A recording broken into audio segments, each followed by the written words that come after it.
Welcome everyone as you're all getting into the room. We are very happy to see you today.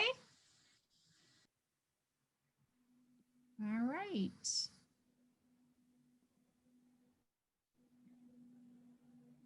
It is 4 o'clock and we'll go ahead and begin right away. My name is Deanna Peck and I'm the Director of Peer Connections, and I welcome you to the first webinar of Exploring and Considering Graduate School. We have 3 special guest panelists and I'll introduce them shortly, and they will share who they are, what their role is, and what degree they got and what school they went to. And then we'll go through a few pointers and there will be plenty of time at the end for you to ask questions. Yes, I already see in the chat, feel free to use the chat. This is being recorded, and so I will be putting it out, but we have to figure out where we're going to do the link. So I will write your name down if you need it, and we'll send you the access link to that. I have a feeling I'll get the link for sure on the Peer Connections YouTube page, and we'll figure out what else there too. So I'll write your names as we go. And please private message me your email, and then we can make sure you get the link of the recording. Okay. The other thing is, when we get to questions and answers, I would just raise your hand and we'll call upon you for that, or you can always question in the chat room. Okay.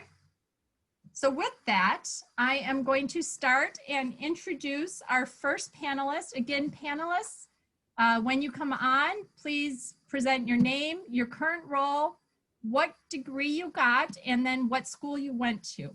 So our first panelist is Dr. Cruz.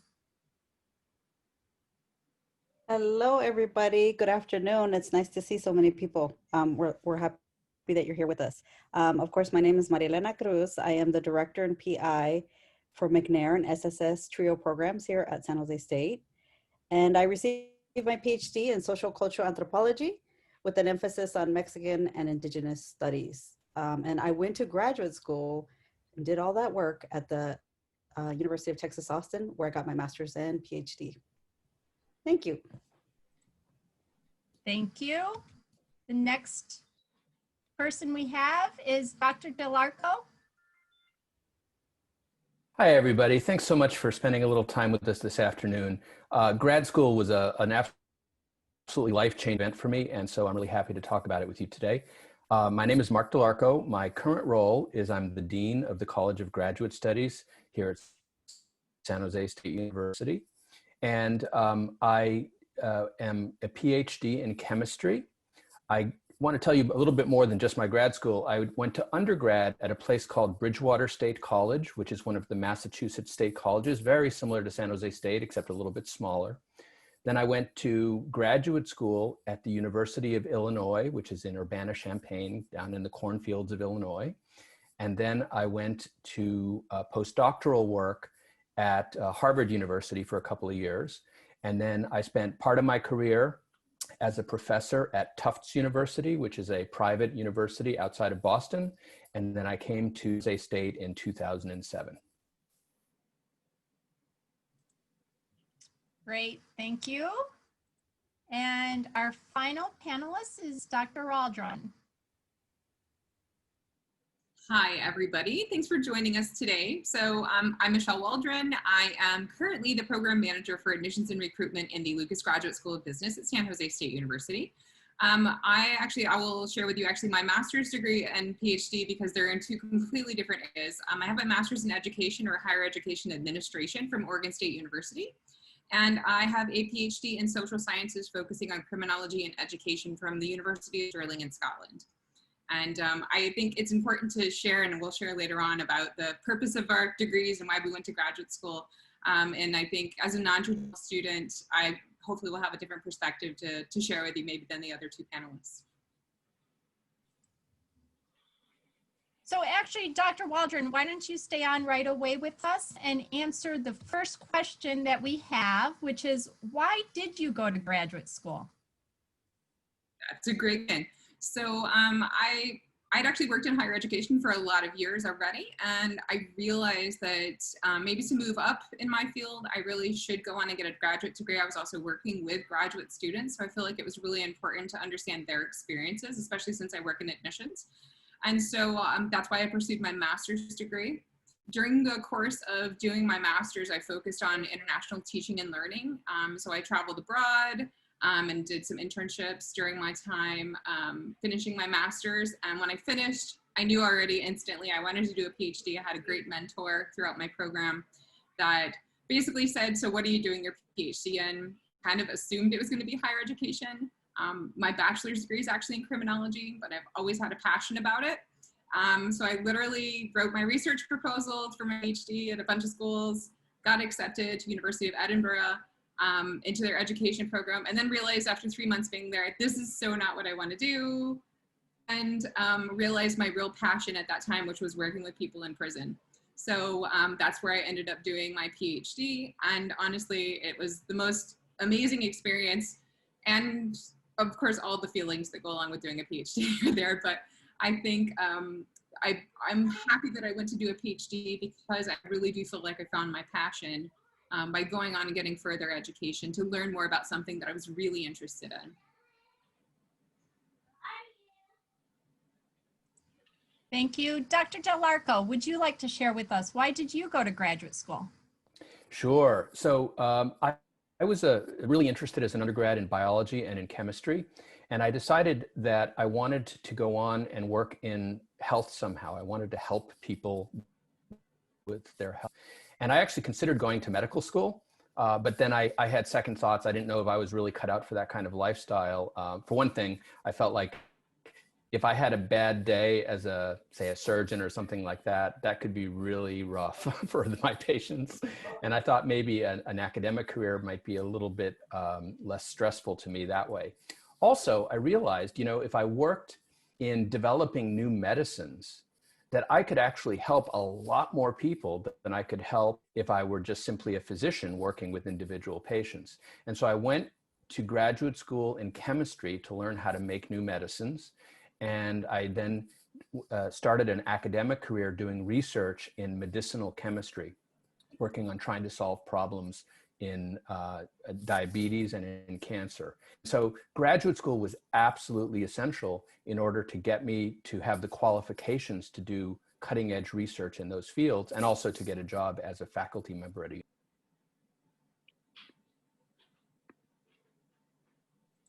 Great, thank you. We've just had a few other people join us, so welcome for joining us. We are just starting with our panelists and talking to the last panelist, Dr. Cruz. Why did you go to graduate school? Wow, there's so many reasons. The first reason is that, I am first generation.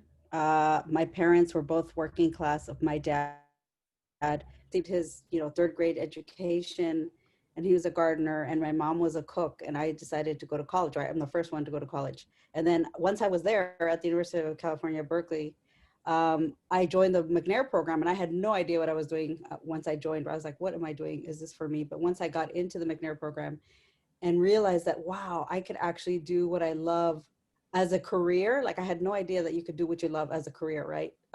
So I was just fascinated with Indigenous studies. And so I was doing this because I wanted to write my history. So I was able to do autoethnography and look at my Indigenous past, Indigenous heritage, and also look at some of the artists in the community that I worked with and that were where we're from. So it was just like, it was a dream, and I think it was not just my dream, it was my family's dream as well, because they would have never imagined that one of us would have, gone on, let alone to college, right? And then to go on to the PhD was just a tremendous thing for us and our family. So it wasn't just for me. I think it was just for my family as well. And now that I think about it, I also did it for future generations, such as my son, right? So I'm super happy that I did it. And yeah, it was a lot of work, and it was hard. It was difficult. It was not easy being the first, but definitely doable. Thank you. I think I'm just going to add, one of the reasons I went in was actually, I was a first generation college student too, and I wanted to prove to myself that I could do the work. So it was pure kind of, am I built for this? Can I do it? And my answer was yes, I was able to make it through. All right, so we're going to go on, and Dr. Delarco is going to talk a little bit about the benefits of graduate school. Thank you, Deanna. There are a few things that I want to highlight, but the first is that there are some jobs for which you really have to have a graduate degree in order to participate. I mentioned before that to be a university professor, you really typically need to have a doctoral degree, often a PhD, but sometimes it could be an EDD or some other form of doctoral degree. It's also the case that some jobs require a master's degree as an entry. And by the way, I should say this PowerPoint, at least my PowerPoint, has some links in it. So we could make this available to the students, Deanna, and then they can click on those if they want to drill down deeper. So for example, this link here shows which kinds of professions require a master's degree in order to enter that field. So that might be useful. The other facts are at the amount of money that you can make in a particular profession typically scales with the level of your education. So if you make a certain amount as a bachelor's degree recipient working in that industry, very often, if not always, you will make more with an advanced degree, whether it be a master's degree or a doctoral degree. And so there's some really good financial reasons why a graduate degree can make sense. On the other hand, graduate education can be expensive, not always, but can be, and we'll talk about that in a few minutes.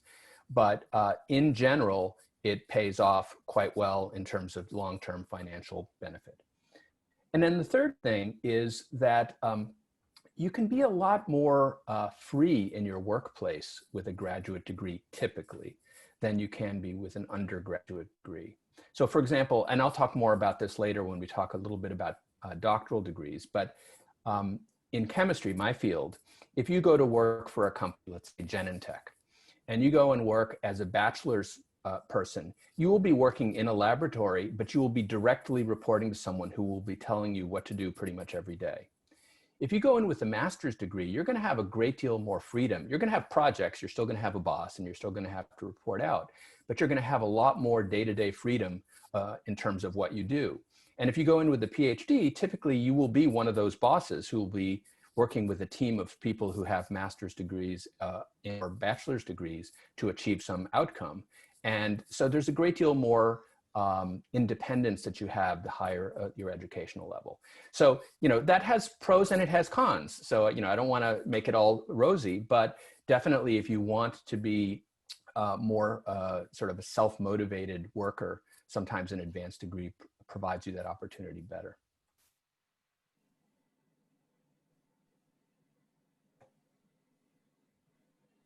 And then I just wanted to, I mentioned before that you tend to make more money with an advanced degree. The Bureau of Labor Statistics, which is a US government organization, publishes a bunch of data about such things. And I just went through and picked some data that I could readily find about how much more money you would make with a master's degree, say, than with a bachelor's degree. And the link again is here, so you can go find it yourself if you want to take a look. I just took a small selection of the careers that are mentioned on, tried to take a few from different categories, but there's a much broader list at that link. And also I have to point out, these data are from 2013, and they're also national averages. And so there are regional differences. So for example, in the Bay Area, all of these numbers would be higher than the national average. And also in 2020, there are considerably more, higher numbers than, sorry, can you go back please, Deanna? Thank you. There's considerably higher salaries in 2020 than there were in 2013. So don't pay too much attention to the specific numbers, but what I want you to focus on is the percent increase that you get for the master's degree relative to the bachelor's degree. And you can see that it's typically in the range of sort of 20 to 40%, sometimes a little more, sometimes a little less. So, you do have to pay in many cases to get a master's degree. It tends to, you tend to recoup that money relatively quickly in your career. Great, thank you. Our other two panelists want to chime in and talk about benefits that they know of for attending graduate school.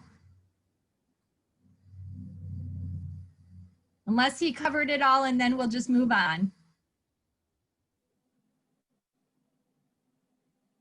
Well, I think those are great. Yes, those are great benefits. The other benefit is that, you, like you said, you stated, there's more choices. You have more doors that are open to you, receiving the master's and then the PhD, right? You have more doors available. You have more choices.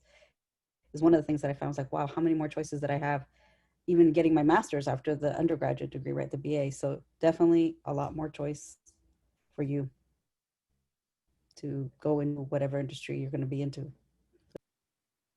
I think I would add to that the doors that are opening for you are great as far as job opportunities, but also your networking that you'll have when you're doing a graduate program. I know right now I work with the Graduate School of Business, and our students, that's a main component of the way that they're networking and getting the job they want is by, they're in classes with people who work in a lot of different industries. You're making connections. You're developing your social skills. Graduate school is going to give you all of those other skills that you don't really think about that you probably need to practice, like your presentation skills, just general communication, things like that are really important to being able to function in the business world or any kind of industry once you graduate. Even a scientist has to be a good communicator, whether it be written or verbal, even if they spend all day in a lab, right? So they have to be able to articulate their findings. I think it's really important that graduate school is the focus of it, at least for me, and I know what I talk to a lot of students about, is that the focus is you're fine-tuning your skills in a specific area of knowledge, or maybe it's a little bit broader area of knowledge depending on the discipline, but you're fine-tuning your skills to be able to go into that industry or discipline and be at the top of your field. And I think that's what a graduate degree does, whether it's at a master's level or a doctoral level. Yeah, can I just chime in on that? I think that was a really excellent point, Michelle. I was just thinking to myself, probably my two best friends outside my family are people that I went to undergraduate school with, so they're old buddies from a long time ago. But most of my professional connections are people that I went to grad school with. And if I needed to think about a different job, if I needed to help with a particular, if I want to do a slight change in my career, I go to that group of people, and they're old buddies from grad school, and old buddies from grad school stay forever. So, that's a really important point. And I would also add, it just really increases your confidence. So even what you had before, it doubled what I thought I could do. So that was beneficial. All right, Dr. DeLarco, would you like to tell us a little bit about the differences between the graduate degrees one can get? Sure, I'd be happy to. And I apologize, this slide is really busy, but there's a lot of stuff. So I'm going to go through this fairly quickly, but we can certainly talk more about it in the question and answer if anybody has any specific questions. So I sort of have broken down graduate degrees into three categories. First, there are master's degrees, and there are different ones.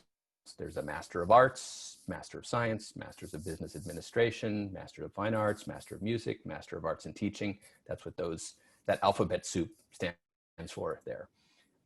And what these do, as has already been said by other panelists, is they provide specialized education in the specific disciplines. So as the name implies, you become a master of that subject area. And as I said before, a benefit of a master's degree is it provides more work autonomy than a bachelor's degree.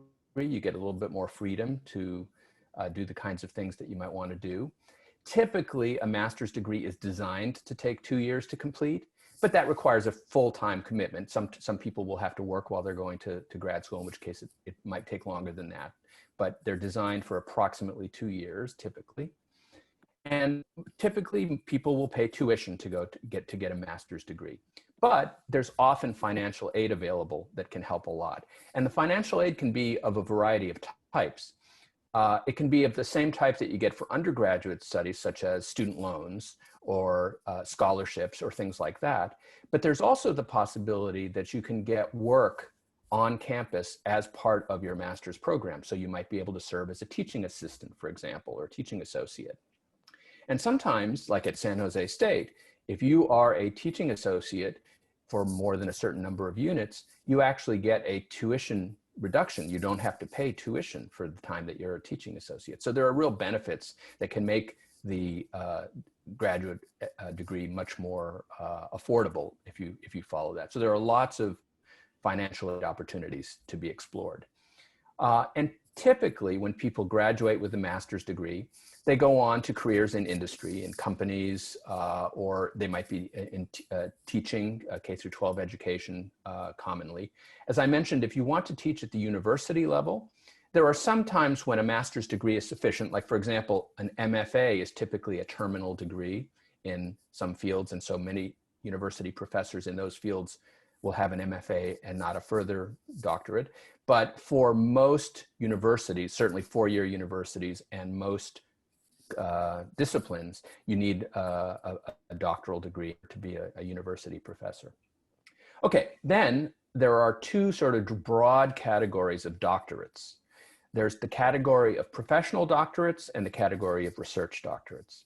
So professional doctorates are for people who are going to be, very high-skilled specialists in a particular area, like medicine. So an MD is a professional doctorate. A doctor of dental surgery is a professional doctorate. Lawyers, a JD, veterinarians, a DMV, public health professionals, doctor of public health, audiologists, doctor of nursing practice, occupational therapy. All of these kinds of doctorates allow you to be practitioners in the field of your specialization. Those are the terminal degrees in most professional disciplines, like medicine and law. And I should be clear, terminal degree doesn't necessarily mean that your education ends there. So for example, in medicine, after you get your MD, you typically do an internship, and then after that you do a residency. So there's additional levels of professional development that occur after the degree, but that's the highest degree you can get in medicine is an MD. And for professional doctorates, most students do pay tuition, and there are financial aid opportunities available. And typically the professional doctorates take 3 to 4 years to complete. And as I mentioned, they lead to these professional careers that I've already described. Now, research doctorates are a bit different. That leads to a PhD, a Doctor of Philosophy. And those are the terminal degrees in the more academic disciplines like chemistry or sociology or economics.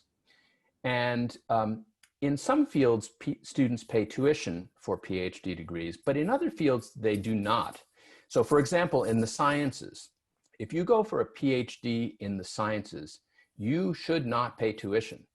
Almost every university will provide you with a tuition remission scholarship if you are accepted to their program. And in addition to waiving your tuition, they will typically offer you some kind of support like a teaching assistantship or a research assistantship or a fellowship that will pay you a moderate stipend in order to do some work on campus, perhaps like teaching or research, but that will really help you, you won't get rich on it, but you can live on it is basically what it amounts to.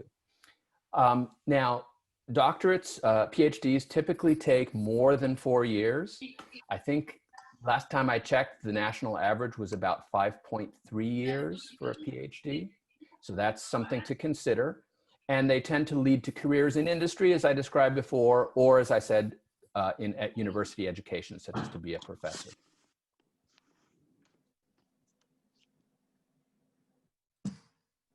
Great. Thank you very much. That's a lot of information, but I think it's very clear about the different types. So thank you.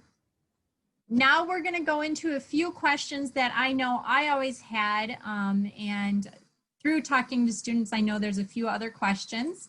So my first question for the panelists is, oh, I guess I was jumping the gun. So I'll just, the question is, am I qualified for the graduate program? And yes, you are qualified. If you have or will have, as the slide says, an undergraduate degree, you can definitely go on for a graduate program.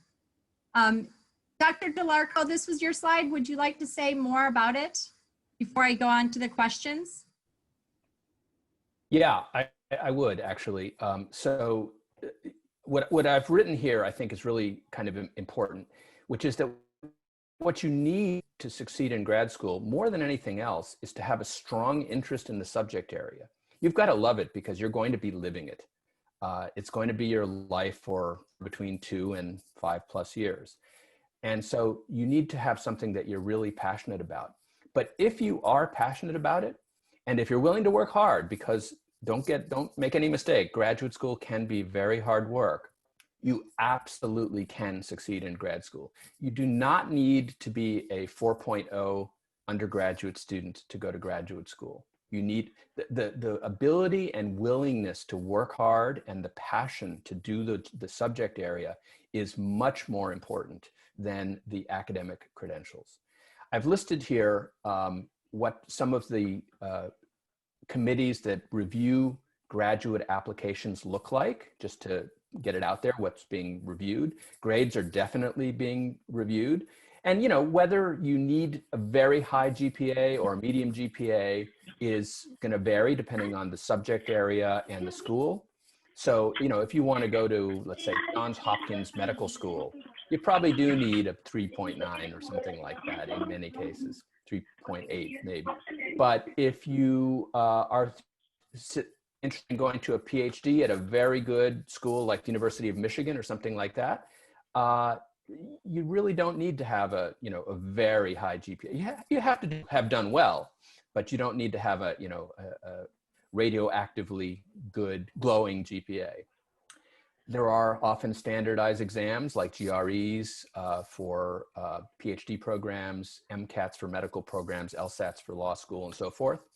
But those are actually being used less and less as we go forward. Just this year, they're being used less and less. There are letters of recommendation that you always need. There's a personal statement or a statement of purpose, which is actually the subject of another one of these workshops, as is letters of recommendation. But I want to emphasize that prior experience, like having done research or volunteer service in an area that's resonant with what you're doing, can be a really compelling part of your application. And also, I can't say enough, evidence of a good work ethic and grit are as important as any other thing. So I just want to get that out there. It's more about what you want to do and what you're committed to do than it is about whether you're qualified.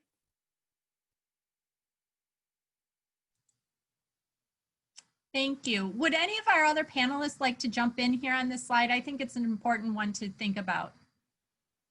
Yeah, actually, I'll add to that. Thanks, Mark. I think that it's really important for anybody looking at a specific program or in a specific discipline to see what kind of graduate work they want to do. They should investigate what is the admissions committee looking for in an application. Every program is different. Every school is different. I mean, you could see just at San Jose State across all of our different colleges, the process for admissions is different. So we're all looking for different things. In my college, we use a holistic process. So all of these components are important in a different way. Whereas in some schools, maybe test scores and grades are more important than other aspects. Some schools may weight the components of your application. And a lot of times schools or different programs will list their criteria on their website. And if they don't be afraid to reach out and talk to someone, talk to an advisor about what your goals are. Make sure it's a good program for you. Learn everything you can. Do your research. I can't tell you that enough. Do your research and make sure the program's a good fit, because as Mark said, this is something you need to be passionate about. You want to make sure that you're getting into the right program that's a good fit for you and will help you reach the outcomes professionally that you want to reach upon graduation. Thank you, Michelle. Thank you, Mark. One thing I'd like to add is, like, if you're not sure, right? You're not sure, well, what is research? Do I have to do research? Yes, you do. I think for the most part, if you're a master's, if you want to go get your master's and you want to specialize in a PhD, think about undergraduate research. And one of the things you can think about is some of the subjects that you're taking right now as a San Jose State student. What are the subjects that you love? Think about that. That's what I did. I wasn't sure. I majored in English as an undergraduate, and then I started taking anthropology classes, and I was like, oh my God, this is what I want to do. This is what I continue to do, right? So I found my passion in that. So you think about what classes you're taking right now, you know, what is it, what you're drawing where your attention is really like focused and your passion is, just like Mark said. And then build those relationships with those professors that you have right now. Start thinking about some questions that you may want to ask them or ask them in their office hours, right? And start thinking about your questions as far as research, right? If you have queries or questions or things that you've thought about for you or for yourself, or you know, that's really what it is. It's a question that snowballs into many questions that you're that you really are interested in and you're super passionate about. So yeah, just to add, piggybacking on that. Great, thank you. All right, we have a couple of more prepared questions, and then you all, I hope you're thinking of questions that you want to ask the panelists, because it's almost your turn. All right, so panelists, I know I was a first generation college student, had no idea what graduate school was like, had lots of doubts that I could even do it. And I know from talking to our students, there's a lot of questions. So what were some of your doubts and concerns about attending graduate school? Were they really true, or is this just a myth about some beliefs? And if they were true, how did you overcome these doubts and concerns? And anyone can jump in and start us off.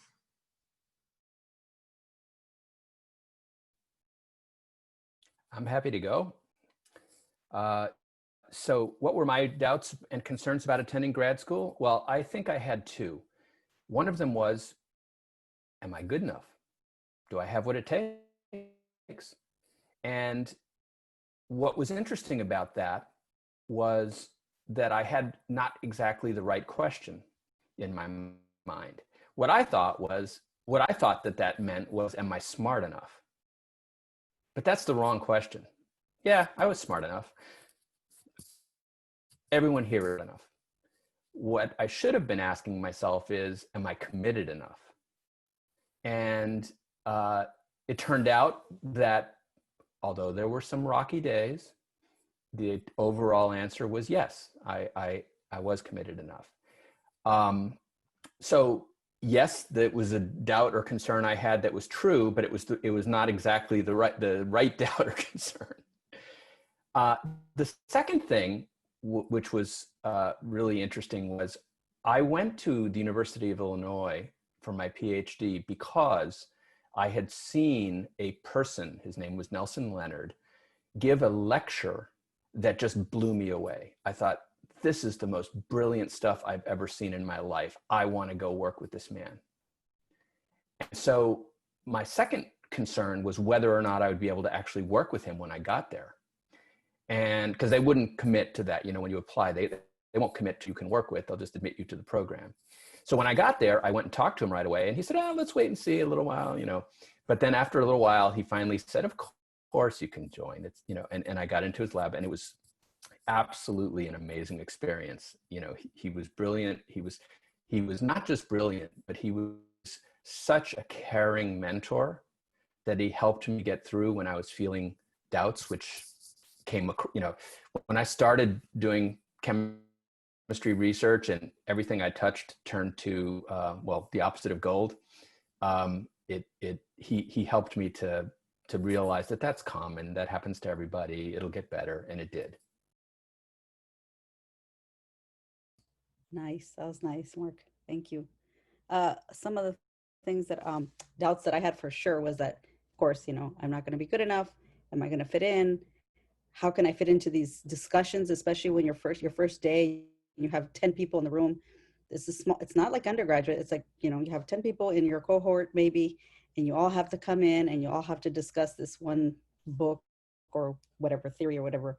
And so at that point, I was like, oh my gosh, did they let the wrong person in? Right? That's my first thought, but it's not true. So that was one of my doubts and concerns. The other one was money, right? I was like, how the heck am I going to pay? Is this going to, you know, coming from first generation, low income, you know, underrepresented, I was like, how is this going to happen? Right? I applied to the University of Texas Austin. Yes, I had a 1-year fellowship when I got in through McNair at that space. But after that, I was not sure. I had some funding, you know, and I was like, okay, how's this going to work? So I had TA ships and I had all this other stuff. And then I finally, you know, got with the program and started up to fellowships. And I luckily I got the National Science Fellowship, right? The NSF, which is like, I felt like a millionaire when I got that, because I've always had to work and go to school, like many of our students here at SJSU, work, school at the same time. So that was another thing, like, how am I going to balance all of this?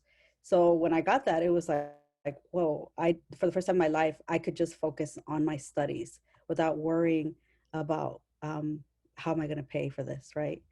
And that was huge for me.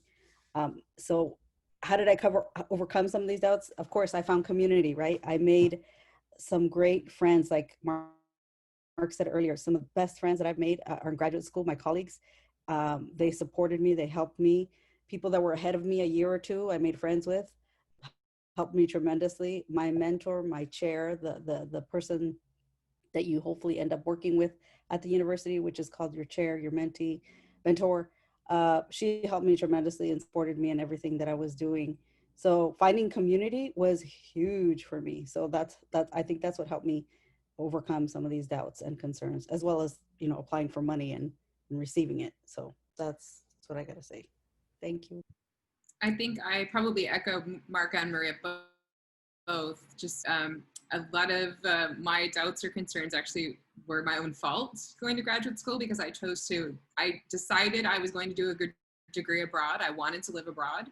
And so financial aspect was huge, you know, living in another country on a visa, like constant concerns. I could have probably had a lot easier pathway through my PhD if I had stayed in the US. Also, learning an entire new education system. And as someone who's worked in higher education for a long time, that's really hard to untrain yourself. But I would say that the one thing I did learn through all of those doubts and concerns that may be applicable to this group is that student support is incredibly important, and it is not the same everywhere you go.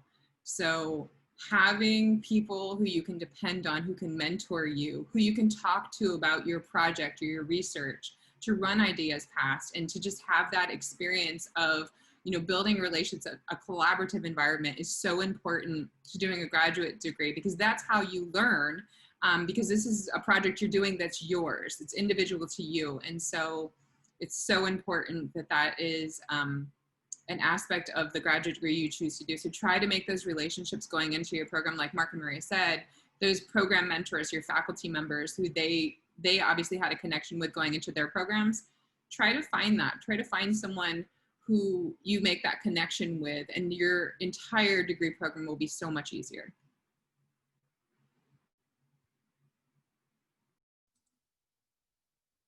Great. I'm just going to add a quick thing. My doubt when I went back for my EDD was, can I handle this time-wise? I was already working full-time. I had a partner and a daughter, and I wasn't sure if I could balance everything. So I think the thing that I needed to do was to make sure, when can I have my work life? When can I have my school life? And when can I have my family life? And how can I balance this? And is my family going to support me when I'm at school? Is my supervisor in my work going to be a little bit flexible if I need to take a day off here or there? And so it was about balancing and figuring out who around me could support me, and if I could actually put that time and commitment into it. So, all right, one more question Ileana, to ask. Yes, go ahead. Before we go, sorry, there's one thing that I meant to say earlier when I was talking about the different degrees, and it's really important, and I just want to get it out there. And that is this. A lot of people think that you need to get a master's degree before you get a PhD. And there are times when that is true. In some fields, that is true. But in many, many fields, you do not need a master's degree in order to get a PhD. You can go directly from a bachelor's degree to a PhD program. And if you choose to do a master's degree first, which some students do out of often a lack of confidence, they don't know if they are able to do a PhD, so they won't try a master's and see how it feels. That will actually take longer if you ultimately go for the PhD, because the master's degree doesn't fully map onto the PhD degree. So it'll take you longer to complete the path that way. If you're pretty sure you might want to pursue a doctoral degree, a PhD, I would advise you to go directly into the PhD. And then if you decide later that it's not really the right path for you, it's easier to back out and get the master's from the work you've already completed than it is to do it in the other order. So I think that's something that's really important for everyone to realize. Now, it's a little bit field specific. So there are some fields in which having a master's degree is an important step to going to the PhD program. So I don't want to say that not one size fits all, but I think it's really important to find out from your field. Talk to your mentors in your field and find out, because you don't want to waste a year or two doing a master's if what you really want is a PhD, because it will be a duplication of a lot of effort. Like in my case, I did apply for the PhD and I got in, right? But I had to complete the master's along the way. So that was one thing. So I do highly encourage everybody to do your research. And when you're looking for these, when you're looking at the application and doing the application process, really read closely what the application is asking and what you want to do. Also get a hold of the people inside. Well, I guess it's a little bit harder because before there was people there at the desk. Now you have to try to reach out via email, right, to get your questions answered. But definitely, I'm sure you can find a way to do that online to see if you can get your questions answered, to make sure that you're applying for the correct field that you, or correct degree you want to get into. And actually, you all started to go on to our next question, which is, what would you recommend to students who are considering graduate school? So you knew where we were going. Panelists, any other recommendations for the students considering graduate school?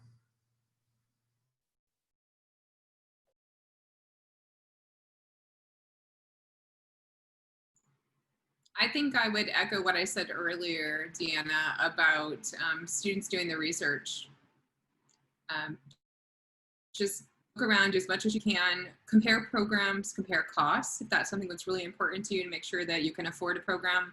I know I chose my master's program because I was offered an assistantship that paid me a stipend and paid for my whole master's degree. And I was already working in the same profession, so it wasn't anything new to me, and I got the opportunity to teach for the first time, which was an amazing experience. I never knew that I loved teaching so much. So for me, doing my master's degree was epic because I didn't have to pay for it. I got paid to go to school and I got to learn new skills in the classroom. So I think looking for those new experiences to add to your resume, if you're gonna go straight from undergrad into grad school, keep looking for opportunities to build your resume, build your skills, be looking at what are the different internship opportunities I can do. I mentioned before, I did an internship abroad. I went and worked in an international student services office in Scotland during my master's degree for an entire summer to try and see what the process was like there, because that was an area of interest for me and it's what was the focus of my capstone project. So I think, you know, if you're doing things and incorporating components into the program, or it gives you the flexibility to be able to do that in the graduate degree you choose, definitely go for it, but do your homework. I'm going to add to that a little bit. I agree. I think I would suggest that you reach out to the faculty member whom you most trust for advice at San Jose State. Or maybe it's more than one person. That would be even better, but at least one who is in your field or knows about your field. This is the most important thing that they will do for you in all likelihood, is to sit and tell you the truth about the graduate pathways in your field. So I know everyone's busy, and I know that it's hard to get FaceTime. Set up a Zoom meeting, a one-on-one Zoom meeting with that person for you, and make sure that you have half an hour to really talk about what are the things that you need to know about your graduate program. That's really important. If you don't have someone like that, if you haven't had the opportunity to meet someone like that, reach out to us in the College of Graduate Studies. We've got some people who will be really happy to talk to you. So, don't hesitate to talk to us. But of course, it's better if it's someone who you know well and who you trust. But I'd certainly be happy to talk with you. And I know some of our team in College of Graduate Studies would too. I echo everything Michelle and Mark said. I also would add that if you're thinking about graduate school and graduate studies, start early. If you're thinking about that, think about it. It's at a year in advance. You have to apply a year in advance before you get in. So the process, make sure that well, I'd like to be in graduate school in 2021, 2022? When is it that you want to be in graduate school? When you think you want to be, but you have to work on that process a year in advance. So I would recommend you start working on those things right now, like starting to speak to some of those professors and asking them what their take is on graduate school, or join different organizations, right? To develop your research as well. If you really want to go the master's, PhD, route, start putting yourself into some of these organizations that will help you develop your research so that you're ready and you know exactly where you want to go. I think what's key is if you know what you're doing your research on and you love it, it's going to be 10 times easier for you to find that right fit for graduate school, for sure. So, apply to Mark, apply to Rise, apply to McNair, apply to all these programs that are on campus so that you can develop your research skills as an undergraduate. That's huge. And then you have a better, I think, view or opportunity, a better idea of like really what you want to do and where you want to go if you do that first. But definitely start with speaking with the professors about your field, as Mark mentioned, and start early.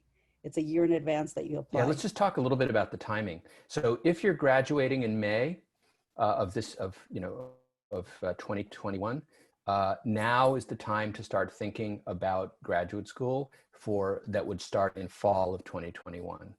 Typically, graduate school applications begin roughly in December, and sometimes the deadline is as late as March, sometimes even later than that. But typically December to March is the window of applications. So that's roughly what to be. And Mark and Maria both mentioned that faculty member you're going to sit down with and have a discussion with.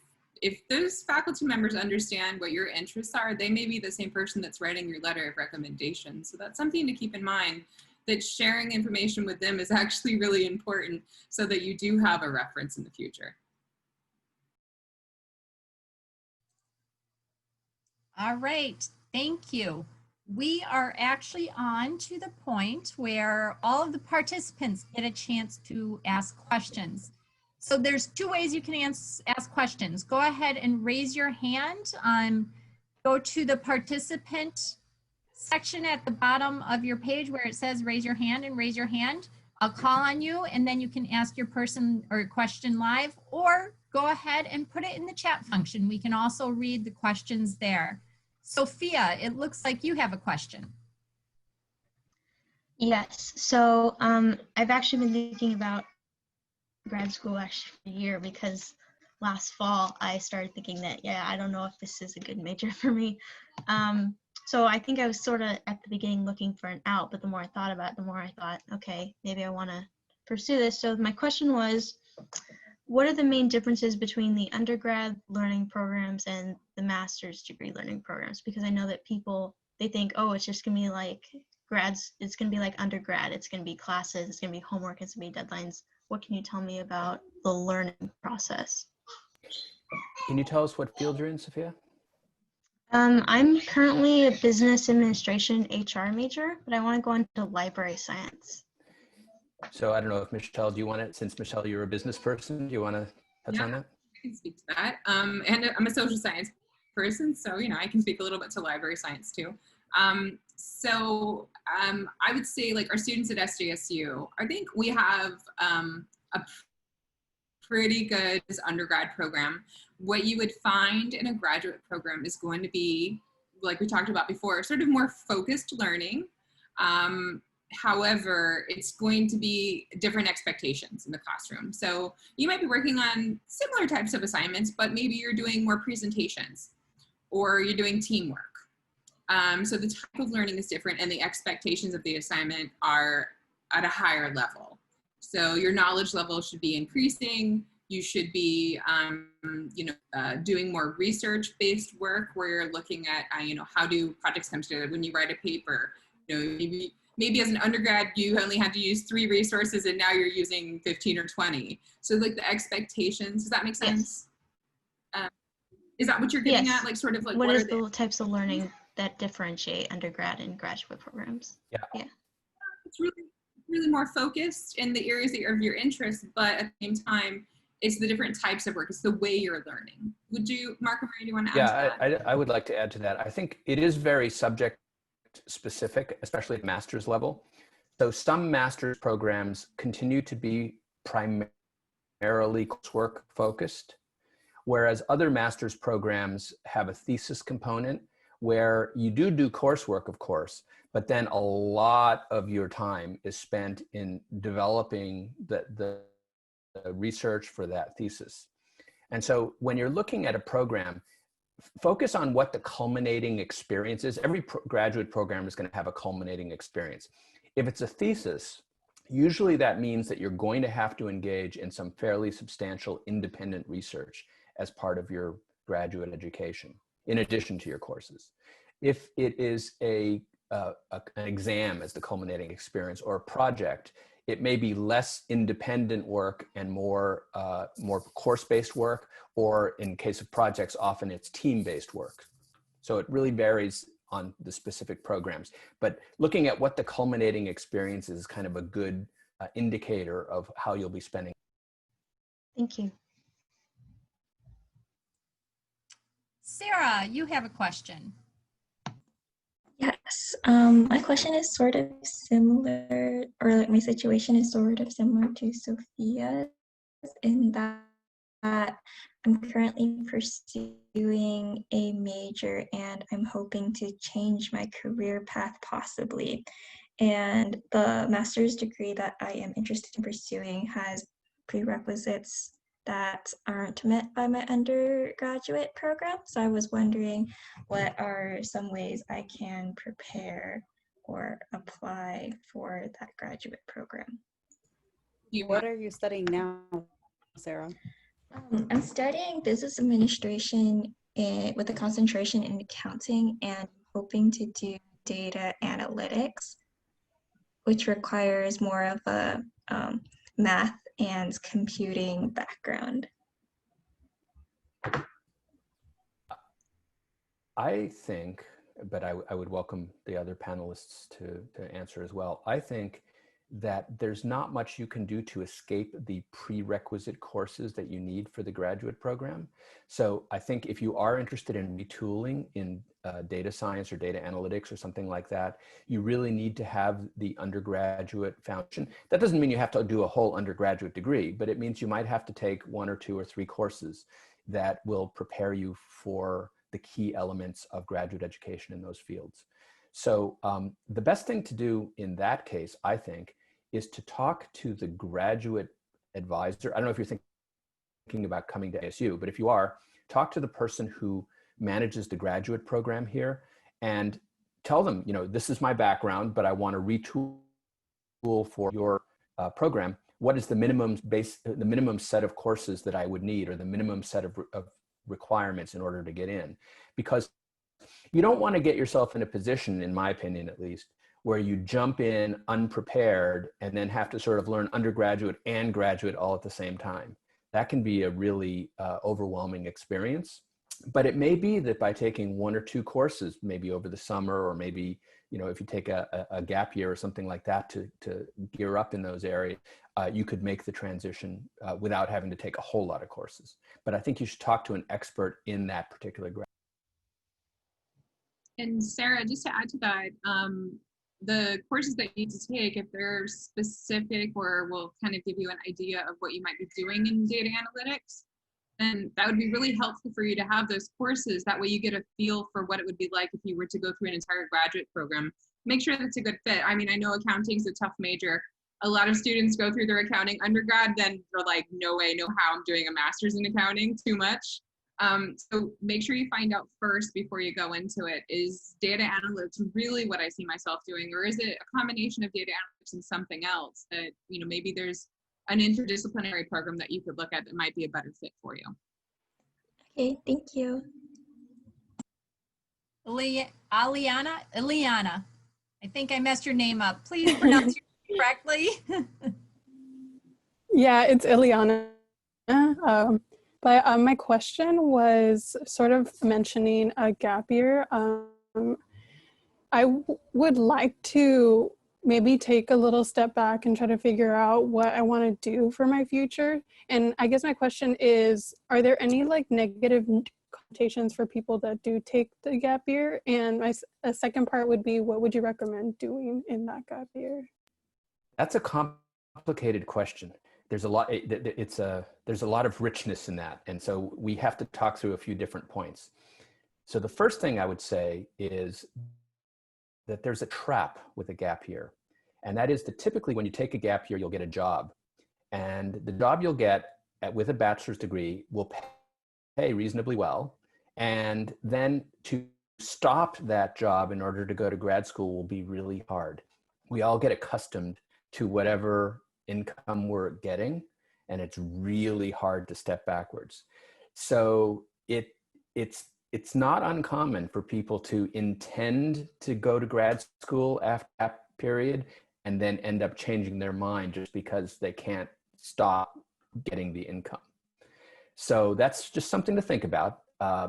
The other thing is, sometimes if you do work during that gap year that's in your subject area, it can be powerfully enabling for the graduate career. You might discover really clearly what you want to do for the rest of your life and be able to focus your graduate career around it. So it can be a really powerful thing. So those are kind of opposite things, but I just wanted to, like I said, it's a complicated question. So that's why I say both of those things. I had a student that was an engineer, right? And she got into a PhD program as an engineer, but as with her bachelor's degree, she was making tons of money at Caltrain. And she was not going to go. And I said, okay, you got to think about this. You can't come back. Once you're gone and you're in industry, it's going to be really hard for you to come back, get all those letters of rec, get everybody on board on what you're doing, and you're going into graduate school, So I told her, really think about it. I said, you're making money now, but can you imagine as a PhD? I told her, can you imagine how much more money you're going to make? So think about that. And she thought about it. She's like, yep. So she went and she's getting her PhD in engineering right now.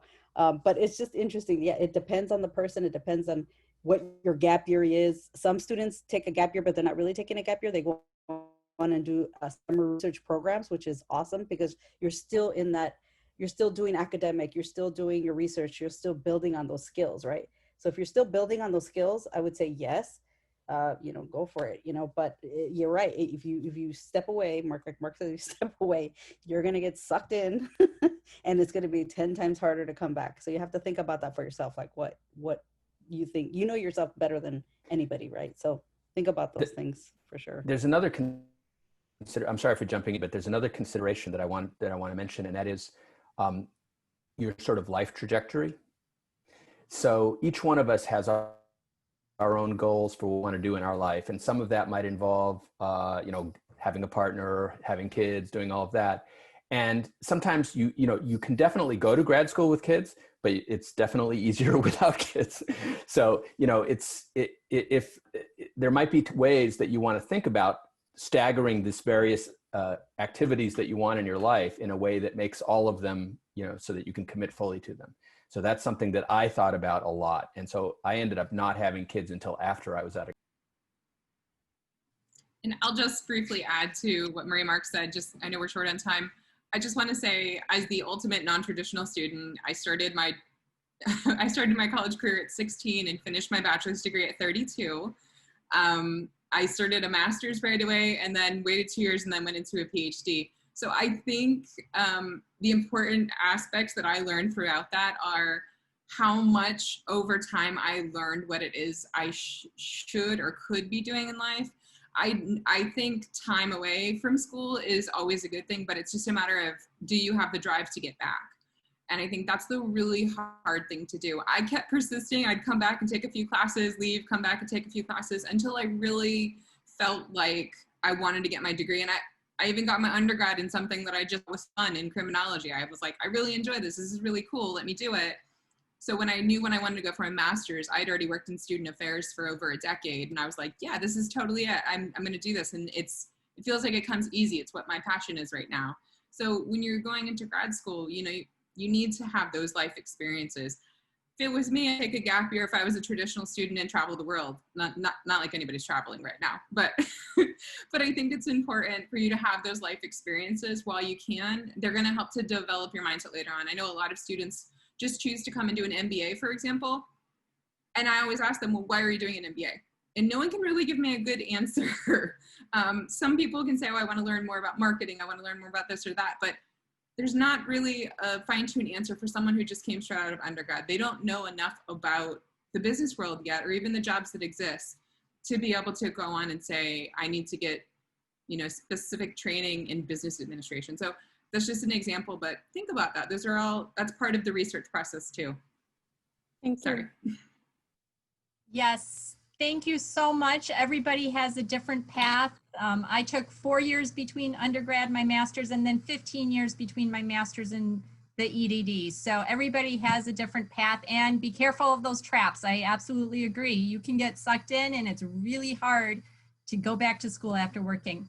It is 5 o'clock, and I want to be conscientious. So I did put a link to an evaluation in our chat box. Please complete the evaluation. At the bottom of the evaluation, if you want us to reach out to you, you can put your name and email, and I will reach out and figure out if you want to connect with one of the other panelists or if you have other questions. There are 5 more workshops in the series if you want to continue to attend, and I can send those to you if you give me your name and email again. I do have the 6 people that already supplied it in the chat. And I want to give a huge round of applause. And yes, use your reaction or show your picture and give a round of applause to our panelists. Thank you so much for taking the time and effort into sitting with us today. And that will be the end of our session and workshop today. I will hang out for a little bit if you do have some last minute questions, but I did want to thank everybody for being here and putting in and talking with us.